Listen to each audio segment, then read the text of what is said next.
So, world, welcome to my channel and welcome to the Hunting Party review of episodes 2 and 1. And later this week, I will be doing episodes 3 and 4 because the site where I usually watch the shows, the show is not available yet. And so I had to find it through another site and download it. And so I watched it. Well, technically, I watched it today, but it was like really late. So, but technically, it was today. And when I tell you I was hooked immediately, it's such a good show. I cannot stress this enough how good it was. Girl. And I'm watching this show because I saw it on TikTok and also because it's starring, I guess the person who's starring, like, I loved her in Manifest because she was from Manifest. And I was like, oh, definitely gotta watch this. And she was the cop. I'm going to search her name because I forgot. The Hunting Party. And I have to search to see everything. Like the cast and whatever. Melissa Roebuck. Pretend that's what I said. So she was in Manifest. If you have seen Manifest, you know how good that show was. And how... I mean, it kind of was under the radar. You know, kind of pun intended because it was about the plane. Right. But at the beginning when the show started, it was like there was not a lot of people watching. That show was never like a hit show or whatever. It was only when it got canceled and Netflix saved it that I was like, oh, really? This many people watch it? I thought it was just me. And then it got more popular because it was on Netflix, and I was like, you know what? If there's one thing that Netflix can do is popularize a show. They did the same thing with Lucifer. And I was like, right. And she played a cop on that show, and now she's an FBI agent. And I'm like, if it ain't broke, don't fix it, right? But at the same time, it's like, it's not necessarily the same thing because obviously it's a different training. So the character in itself is going to be different. But I see some similarities. But I see some similarities in the sense that, like, it's two strong women with a fucked up past and fucked up things happening. So that's kind of in a similar way that they are. But also you can see a little bit of difference between the two characters. And I loved when they revealed that the kid that she was talking to, Samantha, was her daughter. Because usually when they do like this type of show, it's like the lead usually doesn't have a daughter. It's like the other people do, the other cast do, but the main person usually doesn't have a daughter. And I'm like, you know what? Period. And then the way they told that story of her daughter with her partner by going back to flashbacks, and the transitions to the flashbacks were crazy. Oh, girl.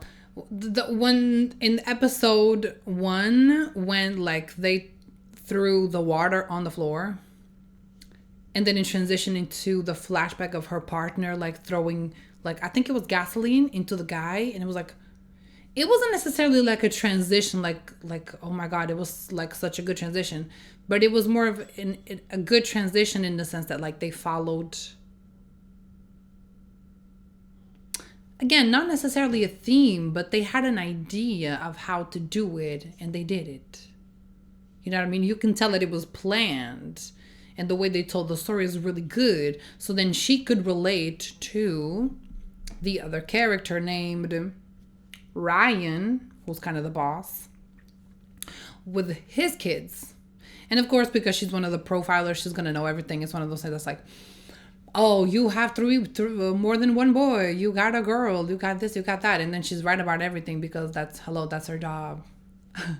And that's one thing that they do in shows. Is like, because it is kind of satisfying when she does that. Like, oh, she says what she picked up of the person, and then it's like true. And you're like, oh my gosh, she's so good. And even though you know it was like, it's a show, it's scripted, it's still a good dialogue. They made it a good dialogue, and you can tell it's very, very well thought out, because even though it kind of follows the formula of a normal TV show, you know, you have something that happens and you have to resolve it, right? You have a season. The prisoners escaped, so they have to go get the prisoners. But it's still like a cop show, kind of like, but not a detective show because she's working for the FBI. But it is kind of a like detective show. But the premise of it is different. That's why I also liked, even though it like follows the formula that they only catch the villain in the last part of the episode. It's like, of course, you know what I mean? Like episode 2, they were chasing the location of the car, whatever. And I was like, they're not going to catch the killer now because we're halfway into the episode. So it's not going to happen now. And it didn't. Hello. You know what I mean? But the way they do the cases is really smart because usually, okay, they have like plot twists. Like you think it's this person, but it's that person and whatever. But here, because they are already killers, we have to study like the criminal. So I love that. And in the first episode, she already knew the killer, but the second episode, she didn't. So she had to learn. So you can already see how she works with both things, you know, knowing the killer and not knowing the killer. That was good. I liked it. And then the cases itself are more like elaborate. Because episode 1, we have the plot twist that the killer wasn't just killing the victims alone. He was killing with the other girl that they arrested at the end. And he was giving gifts to her. So when the police caught him, she pretended she was one of the victims. And all that time, she was a killer and nobody knew. I was like, what? This is the first episode. We got a major plot twist like this. Such a good thing. Such a well written in the first episode. I was like already hooked. And then in the ending of the episode, you know, she was talking about Oliver, which is her partner, because he killed the guy. And she was like, oh, everything you want to know about Oliver, read the file, read this, read that, right? And then at the end, they were like, oh, nobody knew the warden of the prison. She walks into the hospital room, and I was like, do not fucking tell me it's gonna be Oliver. Lo and behold, it was Oliver! And I was already shook. My reaction was like, I was watching this show for like 3 seasons, and Oliver was a character that we haven't seen in a while, and he comes back, you know, as a surprise. Nobody knew that he was that person, and they show him, and it's him. But this is literally the first episode, the first thing that I saw about these characters, and I was already invested as fuck because it was so well written, it was so well thought out. And I even pointed out in my notes, like, the old problems bring new problems. Because like I said, they were looking for one killer. They weren't expecting to find another. Right? And then episode 2, it kind of followed that. Like, she did not know the killer, so she had to learn. And then because he spent a lot of time in the prison watching a certain type of videos, the way he kind of killed was different. Like the motivation or what he wanted to do was different, because that it affected the way he would kill, I guess. So not only she had to learn who he was, but then who he became after prison. And then the way he wanted to set up the whole thing, like he wanted the director, he wanted the cast that was in the videos to combine the whole thing and then kill them. Like that was so like an elaborate story. That was such a good, again, so well written, so very well told throughout the episode. It was just great. And I had my notes, and now I'm just talking. So, but I basically went through all of them. Oh, the music, because I was watching this at night, and I was watching with my headphones. Girl, they had like strings, you know, those broken strings sounds that they usually use in horror movies, like the ding, ding, ding, ding, ding, ding, ding, kind of like that, kind of like very scary. I was like, oh my God. And then episode 2, when they were showing the killer in the car, the camera was literally so close to his face. I was like, this is so creepy. Like, back up.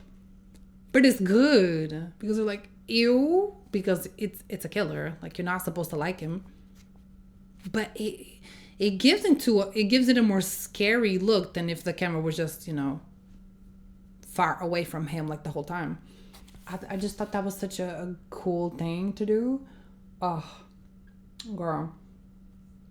And then, of course, nothing is as it seems. So they made it seem that the explosion was an accident, but of course it wasn't. We kind of could figure that out, right? Especially because how they showed the explosion and the show starting with the explosion, you know nothing was going on. Maybe you watch the trailer for the show so you kind of have an idea, but it literally starts with the explosion. And let me just say, I love the CGI. Because that shit was crazy. There was like such a big explosion. I was like, they got some money for this show. They definitely have. The sounds, the music. Oh, girl. You know what? They had some budget. Because now, usually only shows that are like from Netflix or HBO, only those shows have like a big budget. And then it's like, you know, of course it's gonna like look good. But just the explosion itself, I love the explosion. Oh. And the first episode was called Richard Harris, which was a killer. And the second, Clayton Jessup. Girl, I don't know how to say the name. But yeah. Oh, I'm going to sneeze. Okay. Oh, excuse me. And then also, and this is very similar to... in both episodes, because in the first episode we had the flashback to her partner to see what the partner did. So they already explained everything that's going on with the partner in the first episode, and then of course we got the reveal at the end that he was the warden. In episode 2 we got another reveal, but we didn't necessarily get the flashback, but it was because of the story of her and her best friend when they were kids, and her best friend's dad was a killer. And that's why she became an FBI agent and wanting to catch other killers because of what happened. And then we figured out that she kind of lied and said that she went alone. But I was like, okay, that's not necessarily a lie. Like, I was like, okay, she went with the girl, but it's like, you imagine like you figure that out. You're with the girl and you figure out her dad is the killer. Do you really want to bring her? Like, you don't know if she's like the same. You don't know what he's teaching her because he's the dad. Do you really? Because usually I would kind of reprimand. I would be like, why would you run and leave her alone? But in this case, it's like you're at their house. You find out he's a killer. Do you really want to run with his daughter? I'd be like, no, ma'am. Kind of no. Kind of yes, but kind of no. Like, what if she kills me in the woods because he's teaching her how to kill? How am I going to know? Like, what? And then you're like, oh, he's probably not going to kill his own daughter. Like, okay, he's killing other people, but he's not going to kill his own daughter. You know what I mean? But she probably left her alone because she didn't know better. She was a kid, so also there's that in play. But still, you could be like, he's not going to kill his own daughter. And also, what if she's a killer like him?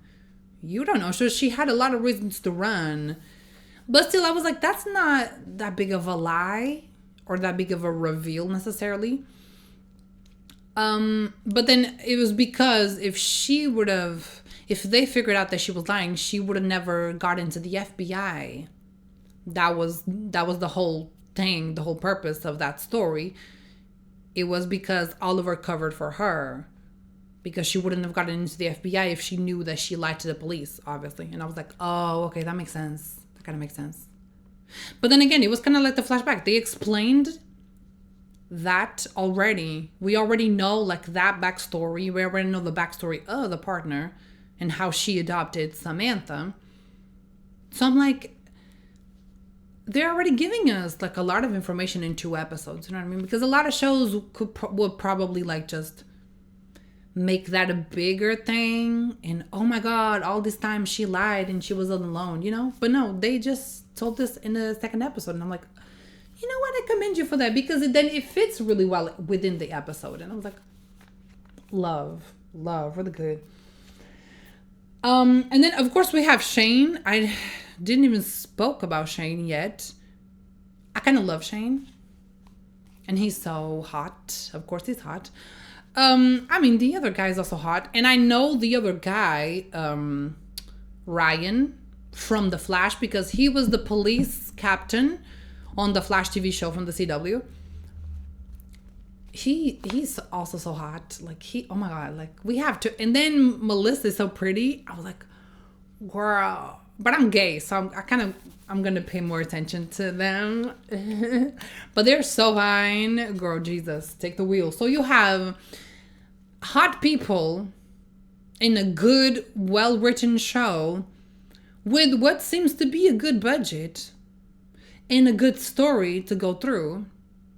So I'm assuming, like, at least the first season will be really good, you know. Oh, and then also the casting. I was looking at my notes. The casting, because they have to do a lot of that because the killers were arrested for a long time. So when they go after the people that they, one of the victims got away, so they want to go after the victim.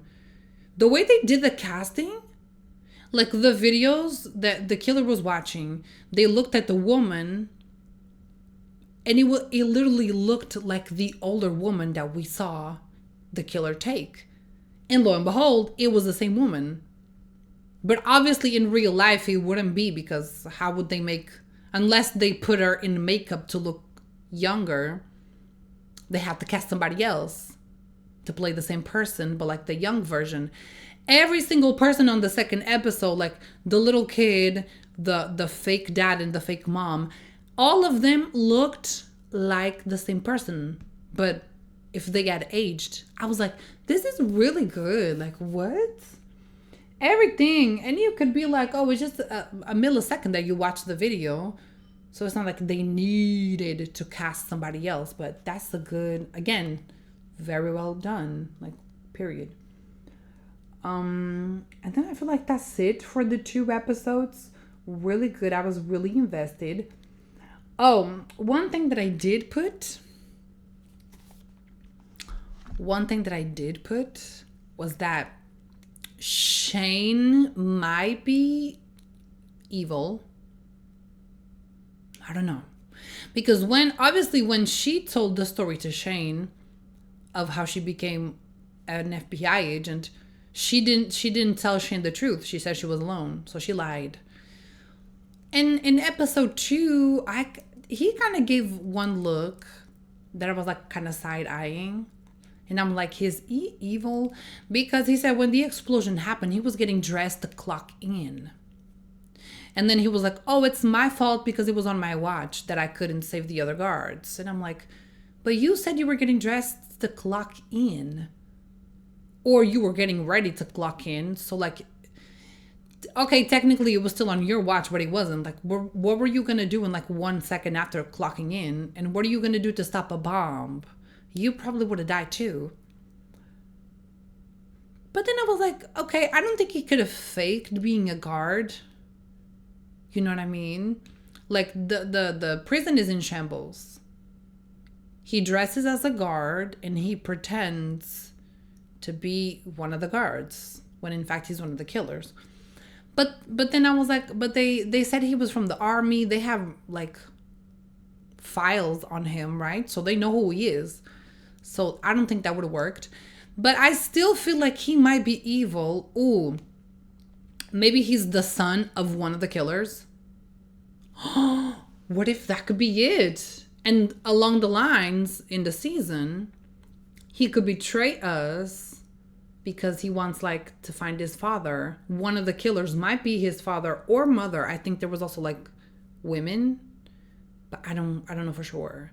It could be something like that. But he definitely gave me a little, so I'm going to keep an eye on him. I'm going to keep an eye for Selena. Yeah. But other than that, it's really good. But yeah, so the way I do reviews, I'll talk about a little bit of the show, kind of, key moments that I found interesting or that were like important, which I think I talked about all of them, right? And then what I usually do after is we talk about what happened, what's gonna happen next, like theories for the next episodes. because I already have the next two, I don't necessarily know, but of course, every episode has the name of a killer, so we're gonna still follow that theme of trying to find a new killer. But in terms of the personal story, I also can't say that much because it is just the beginning. So I don't think I necessarily have any theory. And again, because they already told what happened with Samantha and what happened with Bex when she was a child, there's not much in the personal story I can kind of create a theory or something like that. But the only thing is that when episode 2 ended, of course, they said the explosion kind of happened from Oliver's office. So now we're going to see if Oliver had anything to do with it or not. That's the only thing for now that I can say for the next episodes. And I'm going to watch the next 2, and then I'm going to do the review for the 3 and 4 together. And then next week is episode 5. So the other episodes, I'm only going to do the review for 1 because it's 1 a week. But because I'm just catching up now. And I thought of doing the 4 episodes, but I thought that was a lot. So I'm going to do 2 and then 1. But yeah, that's it. And then after the what's next, I do the rating for the episodes. And I'm going to give a 10 out of 10 stars across the board for the first episode. When I tell you it was good, it was so good. When I tell you it was good, it was good. And remember, that's the first episode of the show. That's the pilot. It was so good. Also, they have a little intro, which I loved. I love an intro. It's not that long, but still, it kind of gives it a little character. It gives more character to the show, so I love. And then episode 2. Episode 2, I don't see anything wrong with it either. So I kind of want to give it 10 stars too. Kind of want to give it a 10 out of 10. Both episodes were basically perfect, I would say. Yes. And also they're using the plane a lot, but I guess it's to have a fixed set where they can film and like share the informations, because a lot of the things that happen in the plane, they have to share a lot of information. So I guess that's like the main set. But yeah, I guess it kind of works for the show. So that's it. I'm gonna give 10 to both episodes. Honestly, they were pretty good, very good. I didn't see anything wrong with them. And I guess we will see what's gonna happen with episode 3 and 4.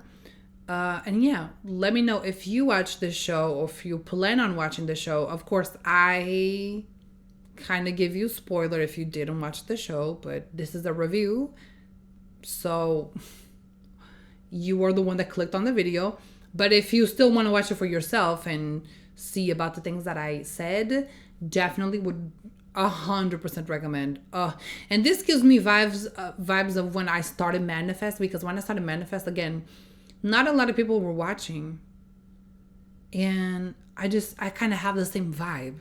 That it's a good show, funny enough, with the same person, Melissa, and so much potential. It really, like, it was so good. Just the 2 episodes. I'm so excited to see more. So yeah, definitely let me know everything down below. Definitely 100% would recommend.